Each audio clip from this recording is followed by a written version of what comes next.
বাড়িতে গোটা মাছ আনলে এক পদ রান্না করলে শেষই হয় না। আমি তো বেশিরভাগ সবজি দিয়ে মাছই রান্না করি। তাও বায়না থাকে ২-৩ পিস স্পেশাল কিছু করতে। স্পেশাল বলতে সবজি-টবজি ছাড়া হাতে বাটা মসলা দিয়ে মাখা করে। এটাই বললে তো হয় না। আমরা ছোটোবেলা থেকে বেশিরভাগই সবজি দিয়ে খাওয়া-দাওয়ার অভ্যাসই করে থাকি। ওটাই বেশিরভাগ রান্নাবান্নার ক্ষেত্রে করে থাকি। আর ৩-৪ পিস গোটা মাছ আনলেই সবার পছন্দের স্পেশাল বা প্রতিদিনের থেকে কিছুটা আলাদা করার চেষ্টা করি।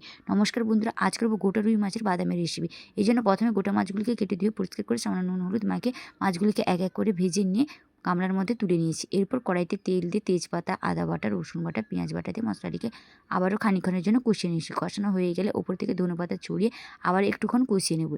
শিলনোড়ার সাহায্যে বাটা মশলা, এর মধ্যে রয়েছে কাজু বাদাম, চিনিবাদাম, পোস্ত দিয়ে ভালো করে মশলাটিকে কষিয়ে নিয়েছি। কষানো হয়ে গেলে ওপর থেকে নুন, হলুদ, লঙ্কার গুঁড়ো, গোটা কাজু, এরপর সামান্য জল দিয়ে মশলাটিকে কষিয়ে নেব।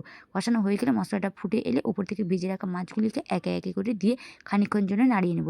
নাড়ানো হয়ে গেলে এরপর রেডি হয়ে যাবে গোটা রুই মাছের বাদামি রেসিপি। আপনারা বাড়িতে একবার হলেও ট্রাই করে দেখবেন, সত্যি খুব অসাধারণ।